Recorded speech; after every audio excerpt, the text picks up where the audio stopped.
زبان سنبھال کے ابتدا سے آج کل انشے سیریل 8واں انشا ویلیو ورسٹی۔ پروفیسر ہراری نے لیکچر جاری رکھا اور بولے، شاید آپ کو یہ سن کر حیرت ہو، لیکن سچ یہ ہے کہ ہومو سیپینس کی پوری دنیا پر حکمرانی کی بنیادی وجہ بولنے کی بھرپور صلاحیت تھی۔ رابطے کی کوئی نہ کوئی بنیادی صورت تو بہت سے جانوروں میں بھی موجود ہوتی ہے، مثلا چمپینزی، ویل، ڈالفن، حتیٰ کہ چیونٹیوں میں بھی، اور تقریباً 2 لاکھ سال سے قدیم انسانوں یعنی ہومینڈس میں بھی زبان اپنی ابتدائی صورت میں موجود تھی۔ مثلا FOXP2 جین، جس کا تعلق گلے اور زبان کے چھوٹے عضلات کے خصوصی اور بھرپور استعمال سے ہوتا ہے، اور جس کی وجہ سے انسانوں کی غیر معمولی بولنے کی صلاحیت ممکن ہو پاتی ہے، وہ تو 2 لاکھ سال پہلے ہی قدیم انسان میں ظاہر ہو چکی تھی۔ لیکن 70 سے 40 ہزار سال کے درمیان ہومو سیپینس کی دماغی تنظیم میں کہیں کوئی ایسی تبدیلی واقع ہوئی کہ انہوں نے زبان کا استعمال کچھ اس نوعیت سے کیا جو اس سے پہلے کسی اور مخلوق کے بس کی بات نہیں تھی۔ حد بندیوں سے آزاد زبان کا ایسا لچکدار تخلیقی استعمال جو خیال کے لامحدود امکانات کو سمو سکے۔ وہ پانی پینے کے لیے کچھ دیر کو رکے، پھر بولے۔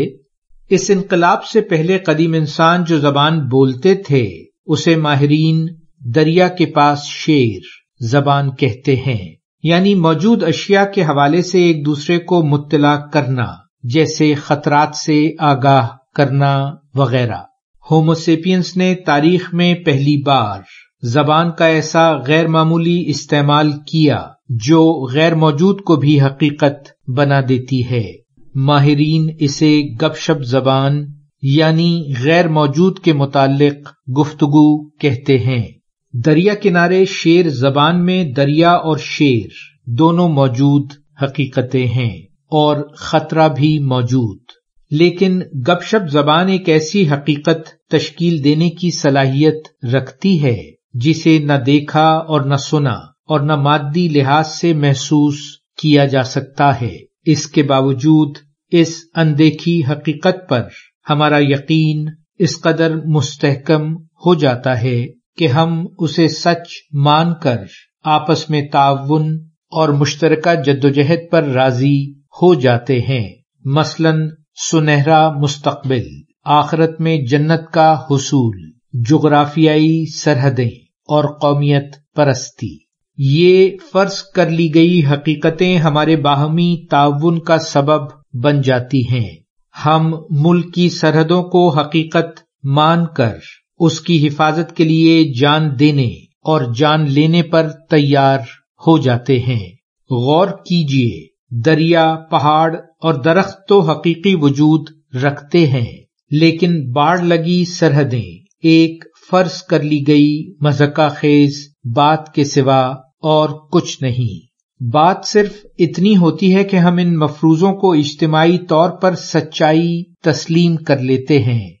پروف نے سامنے پوڈیم پر رکھے کاغذات سمیٹے اور اپنے لیکچر کو اختتامی رنگ دیتے ہوئے بولے، گویا دنیا کی حکمرانی کے لیے جو سب سے بنیادی اور عظیم کارنامہ ہم سیپینس نے انجام دیا وہ گپ شپ یا علامتی زبان کا استعمال تھا، اور یوں قدیم انسان نے غاروں میں تصویریں بنائیں، ایسے مجسمے بنائے جن کی حقیقی مثال موجود نہیں تھی، جیسے 32,000 سال پرانا سٹیڈل کا انسان شیر مجسمہ، اور یوں آرٹ اور مذہب کا آغاز کیا، دیوتا تشکیل دیے۔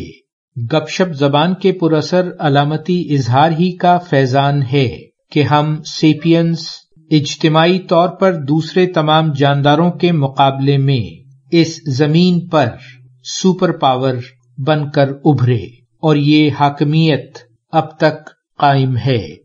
سوال یہ پیدا ہوتا ہے کہ کیا ہمارے بہت سے موجودہ مسائل اور ہماری بقا کو کچھ درپیش سنگین خطرات بھی اسی گپ شپ زبان کا شاخسانہ تو نہیں؟